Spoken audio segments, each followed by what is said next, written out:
अस्सलाम वालेकुम साथियों, कामरान यूबी वॉर सेल में एक बार फिर हाजिर नई अपडेट्स और बड़ा ही कमाल की अपडेट्स ये हैं कि सबसे पहली अपडेट पे हम बात करेंगे इंडिया। इसराइल डायरेक्टली अब इंडिया को इस जंग के अंदर ले आया है क्योंकि इसराइल के बहुत सारे ड्रोन्स तबाह कर दिए थे। उसके पास असले की वैसे कमी हो रही थी, तो क्योंकि ड्रोन्स भी उसके बहुत ज़्यादा तबाह हुए थे, तो इसराइल ने इंडिया के साथ मिलकर एक हैदराबाद में फैक्ट्री बनाई थी जो इसकी अलबेत कंपनी है, और भारत ने मिलकर हैदराबाद में एक कंपनी बनाई थी और वो ड्रोन उसमें प्रोड्यूस कर रहे थे।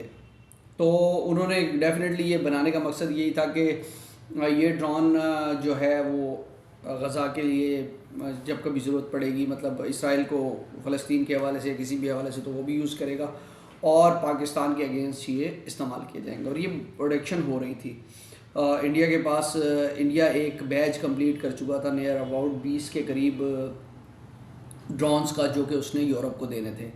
फिल फॉर ये हुआ है कि इंडिया ने डायरेक्टली इंडिया इस जंग में अब कूद पड़ा है और उसने वो 20 ड्रोन उनका ऑर्डर कैंसिल या डिले करके उसने ये इसराइल को सप्लाई कर दिए हैं। अब इसराइल को किसी भी जंग में कूदने का यही मकसद ऐसा ही होता है कि आप उसको सपोर्ट प्रोवाइड कर देते हैं। और ये इंडिया ने बहुत बड़ा अपने ऊपर कह लें, चाहे कुछ भी कह लें, उसने दुनिया की परवाह नहीं की, पैर पे कुल्हाड़ी मारना कह लें, कुछ भी कह लें, उसने मार लिया और वो इस जंग में डायरेक्टली कूद पड़ा है इन सेंस ऑफ उसने अपने ड्रोन्स दे दिए हैं।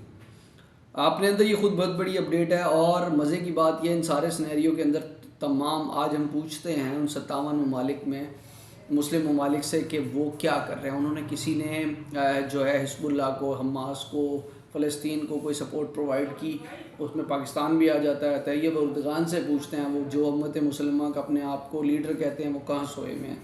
पाकिस्तान की बारी भी आती है और सऊदीया वाले कहाँ हैं, और यूएई वाले कहाँ हैं, कितने इंडोनेशिया या और दूसरे बहुत ममालिक जिनके पास टेक्नोलॉजी। अज़रबैजान को भी तो दिए गए थे, उर्दगान ने दिए थे ड्रोन, तो इनको भी जो है प्रोवाइड करता, लाजमी सी बात है। अब क्यों नहीं किए, कोई सपोर्ट देता ड्रोन से रिलेट, टेक्नोलॉजी से रिलेट, वो इन्होंने नहीं दी। तो ये एक की बहुत बड़ी अपडेट थी, क्योंकि अब ये इसराइल, मैं पहले दिन से एक चीज़ कहता आ रहा हूँ कि इसराइल ने अपने पास से इस जंग को बाहर निकालना था और आहिस्ता आहिस्ता ले आया है। वो गुलान हाइट्स की तरफ से भी, क्योंकि अभी रिसेंटली जो सेकंड अपडेट है वो ये गुलान हाइट्स की तरफ से भी वो जो है हमला कर किया उसने। रफ़ा की साइड से भी, लबनान वाली साइड से भी उसने अपने पास, और गज़ा वाली साइड से तो ऑलरेडी चल रही है। तो उसने कई जगह, कई महाज अपने लिए एक साथ खोल लिए हैं। और इसके अलावा क्योंकि वो रेड सी में ये जंग आ चुकी है, तो ये दरपे है, क्योंकि ये फैल गई है जंग, ईरान इसमें कूद चुका है अभी, तो इस वजह से ये जंग अब फैलती जा रही है। अभी मिडिल ईस्ट वाली साइड पे जंग आने की, पूरी लाने की तैयारी है। अमेरिका की तो बैंड बजा दी है। सेकंड अपडेट जहाँ तक बात करेंगे, अमेरिका के बहुत क्लासिक जो उनका एक कार्गो शिप आ रहा था, जिसको मिलिट्री, उसकी नेवी जो है बेसिकली, उनका एक बहुत ख़ास किस्म का जहाज़ था, वो उसको प्रोटेक्ट कर रहा था। उन्होंने एक तो जो हमने 4 लेयर्स की बात की थी, और हमने बताया था कि इनकी लास्ट लेयर में जाके वो मिसाइल यमन का जो है वो उसने रोका है, तो इन्होंने एक एक्स्ट्रा लेयर दी और उसको लेके आ रहे थे। ऐसा हिट किया है यमनियों ने कि वो जहाज़ तबाह कर दिया। मींस के यमनियों ने उनकी तमाम तर डिफेंसिव लेयर्स को क्रॉस करके उनके कार्गो शिप को उड़ा दिया है।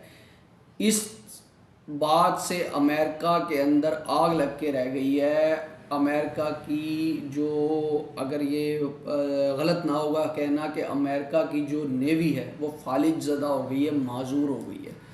अब उनके पास और कुछ भी नहीं बचा।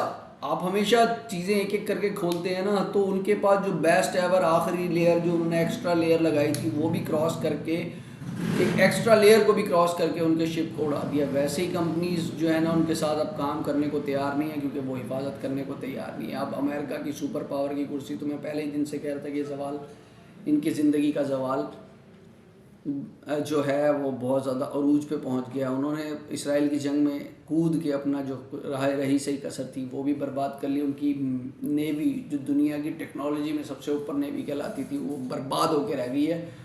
और उनके पास अब कोई टेक्नोलॉजी नहीं है कि वो हमलों को रोक सके यमन के।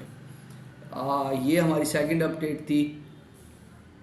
और थर्ड अपडेट आपको देते चलें कि रूस ने डायरेक्टली हुक्म दे दिया है शाम को कि आप जंग छेड़ दें इसराइल के साथ। और इसराइल ने आगे कहा कि मैं तैयार हूँ, आप आ जाएँ। उनका जो ईरान के सफ़ीर जाके मिले हैं शाम में, और वहाँ उन्होंने जैसे ही इस मीटिंग के बाद उन्होंने ये ऐलान कर दिया, क्योंकि डेफिनेटली रूस डायरेक्टली कूद नहीं सकता, ईरान डायरेक्टली कूद नहीं सकता आप, क्योंकि वहाँ पे आपकी मिलिट्री बेसिस है। तो बेसिकली वो मुल्क ऐलान करता है उनके बिहाफ पे रूस और ईरान अब लड़ेगा, हर किस्म की टेक्नोलॉजी देगा। तो यहाँ पे ये वाला महाज जो गोलान हाइट्स वाली साइड का महाज है, ये अब इधर से रूस और ईरान डायरेक्टली इसराइल के अगेंस्ट आ रहे हैं। और इसराइल ने बहुत गलत किया ये वाला महाज खोल के, उसने स्ट्राइक की बेसिकली यहाँ पे शाम पर कई 100 लोगों को मार दिया। बहुत बड़ा हमला था। और उसके बाद से ये मीटिंग तय पाई, और उसके बाद इस मुलाकात के बाद डायरेक्टली शाम में मिस्र वाली साइड से भी इन्होंने अपना महाज खोल लिया। मिस्र में इन्होंने स्ट्राइक की, बहुत सारे लोग मार दिए,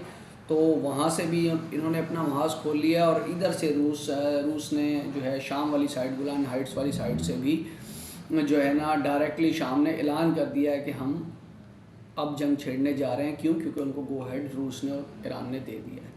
देखते हैं अब ये कहाँ तक जाती है। वॉर सेल के अंदर ये कुछ अपडेट्स थी जो आप तक पहुँचानी थी, तो पहुँचा दी। इंशाल्लाह नई अपडेट्स के साथ कल आने वाले व्लॉग में हम ज़रूर हाजिर होंगे। वीडियो पसंद आई हो तो लाइक करें, शेयर करें, कमेंट सेक्शन में अपनी राय का इज़हार ज़रूर कीजिएगा। अपना रखिएगा बहुत सारा ख्याल, मुझे दीजिएगा इजाज़त। अल्लाह हाफिज़।